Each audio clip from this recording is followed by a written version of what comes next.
ये कहानी है एक ऐसी राइटर की जिसको अकेला पाकर कुछ बदमाश लड़कों ने उसे बंदी बनाकर उसके साथ जबरदस्ती घिनौना काम किया और उसके बाद उस लड़की के साथ किया हुआ देखेंगे हम इस पूरी कहानी में।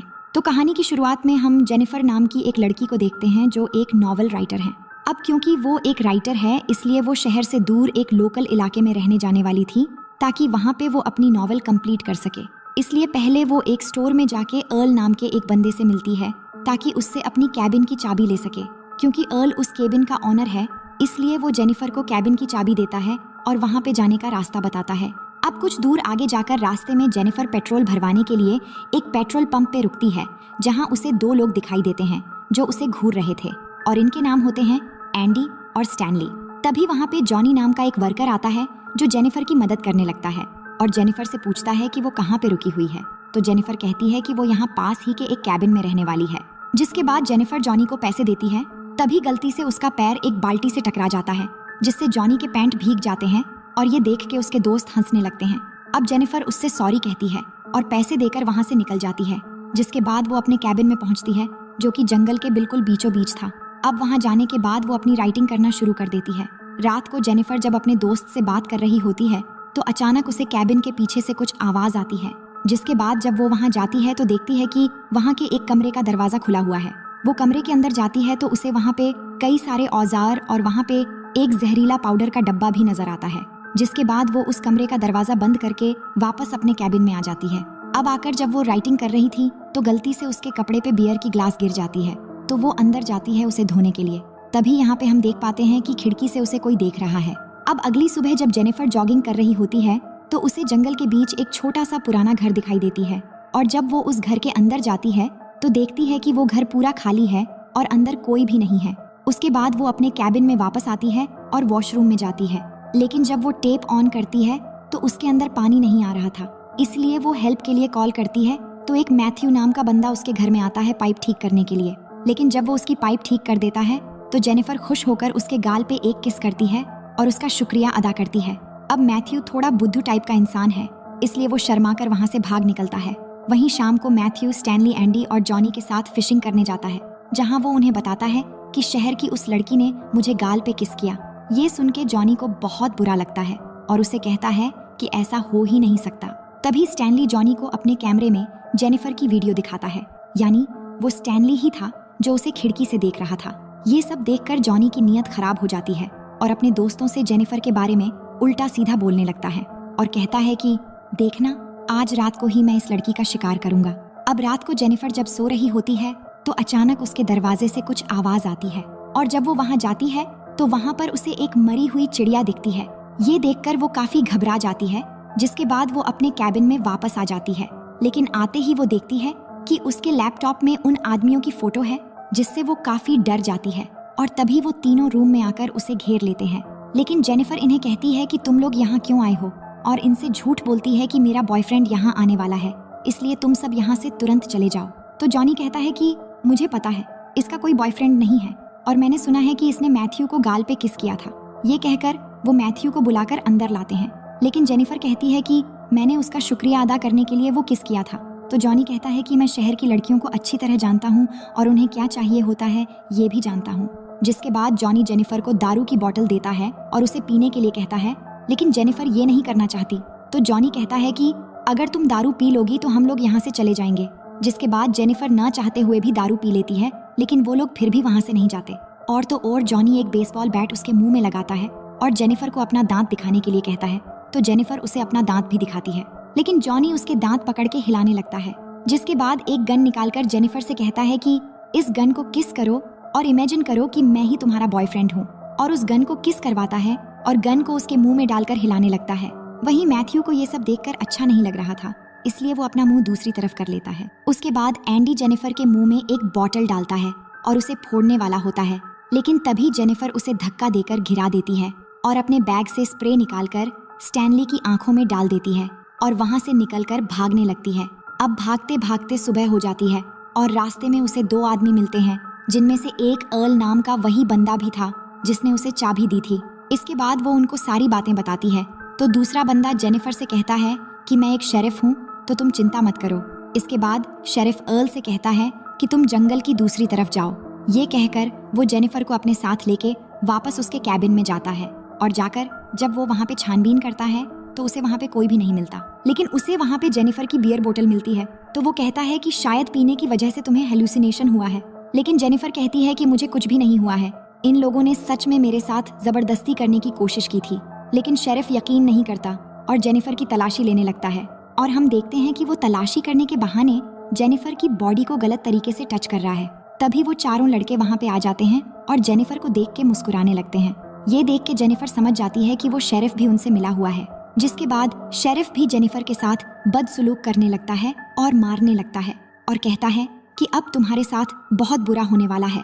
उसके बाद जॉनी जेनिफर को पकड़ लेता है और मैथ्यू को अपने कपड़े उतारने के लिए कहता है और कहता है कि आज मैं तुझे एक मर्द बनाऊंगा। तो मैथ्यू अपने कपड़े उतारने लगता है। उसके बाद वो जबरदस्ती जेनिफर के कपड़े फाड़ देते हैं और उसे नीचे लेटाकर मैथ्यू से कहते हैं कि तुम इसके साथ संभोग करो।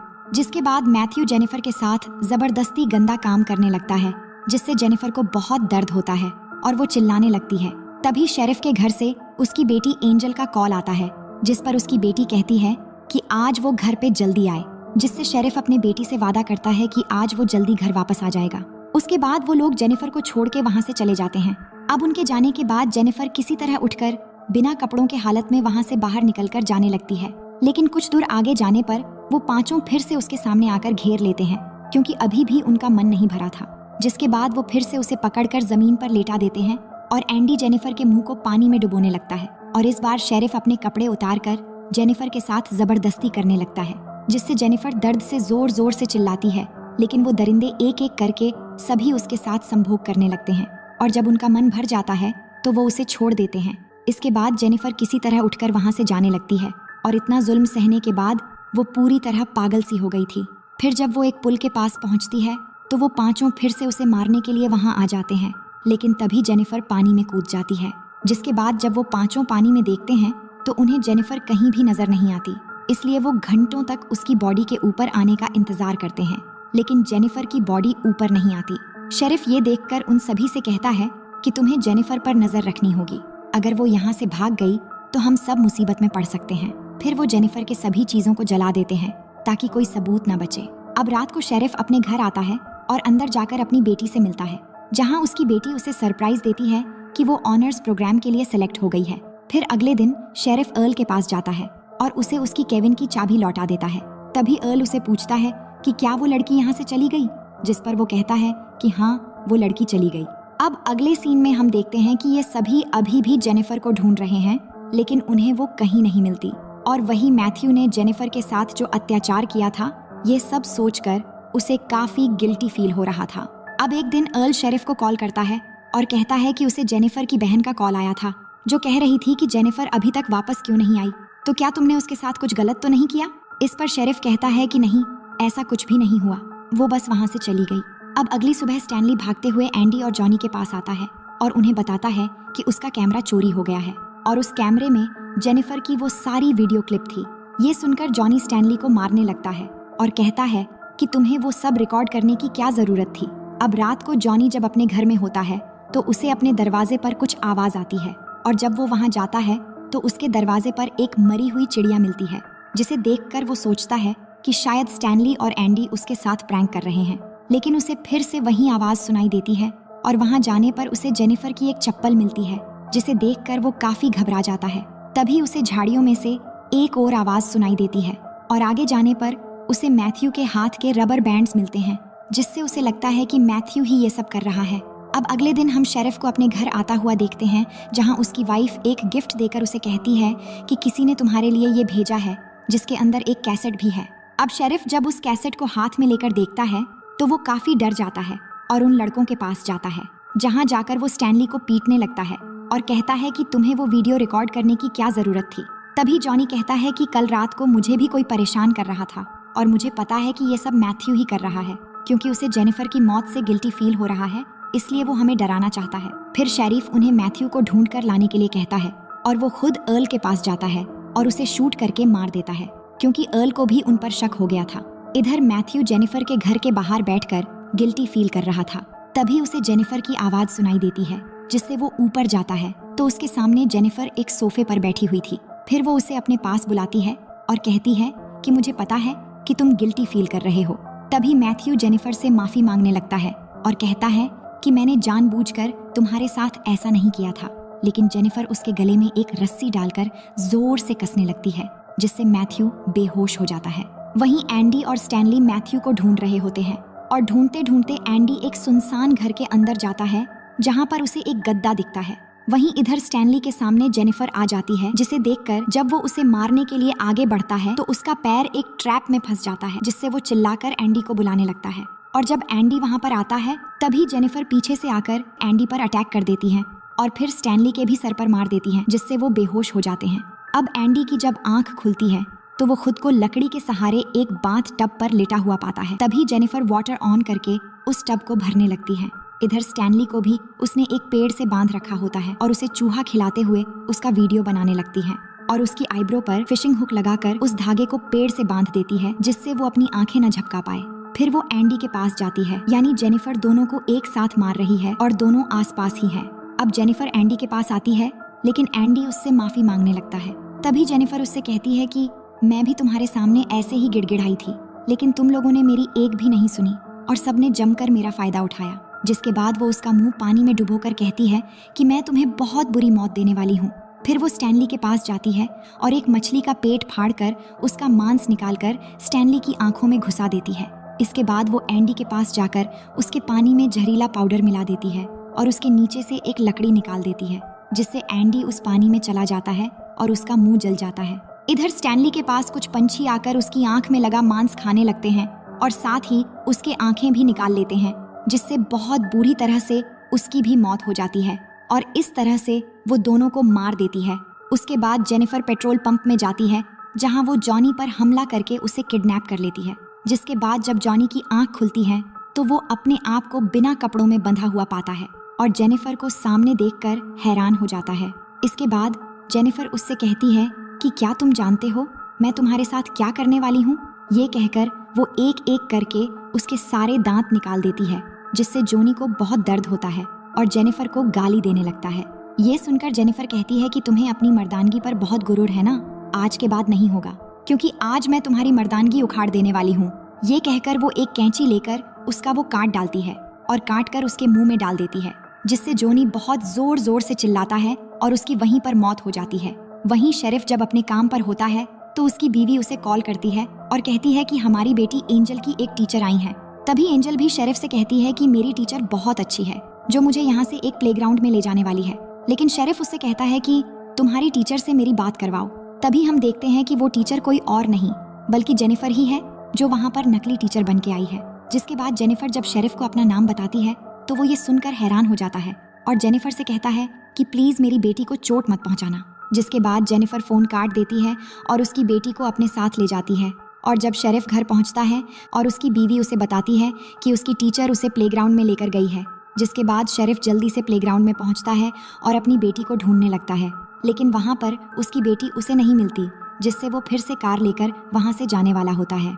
लेकिन तभी जेनिफर पीछे से उस पर हमला कर देती है और उसे अपने साथ ले जाती है। और जब शेरिफ की आंखें खुलती हैं तो वो खुद को बंधा पाता है और उसके बैक साइड में जेनिफर ने उसकी शॉर्ट गन डाली हुई होती है। जिसके बाद शेरिफ दर्द से जूझते हुए जेनिफर से कहता है कि प्लीज मुझे मत मारो और यहाँ से जाने दो। तभी जेनिफर उस शॉटगन को और अंदर बार बार डालने लगती है और कहती है कि मुझे भी ठीक ऐसा ही लगा था जब तुम सब ने दरिंदे की तरह मेरे साथ जबरदस्ती कर रहे थे। तभी शेरिफ उससे पूछता है कि तुमने मेरी बेटी के साथ क्या किया। तो जेनिफर कहती है कि तुम्हारी बेटी तो काफी जवान और खूबसूरत है, अगर कोई उसके साथ जबरदस्ती करे तो उसे कैसा लगेगा। तभी शेरिफ कहता है कि जो मेरी बेटी के साथ ऐसा करेगा मैं उसे जान से मार डालूंगा। तभी जेनिफर कहती है कि मैं भी ठीक वैसी सजा तुम्हें देने वाली हूँ, क्योंकि तुमने भी किसी की बेटी के साथ ऐसा ही किया था। जिसके बाद जेनिफर उस शॉटगन की ट्रिगर में एक रस्सी डालती है और उस रस्सी को टाइट करके उसका दूसरा मोड़ मैथ्यू के हाथ में बांध देती है, जो बिल्कुल शेरिफ के सामने बेहोश पड़ा हुआ था।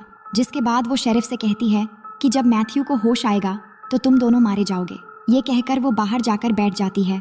जिसके बाद मैथ्यू को होश आ जाता है, जो शेरिफ को देख के हैरान हो जाता है।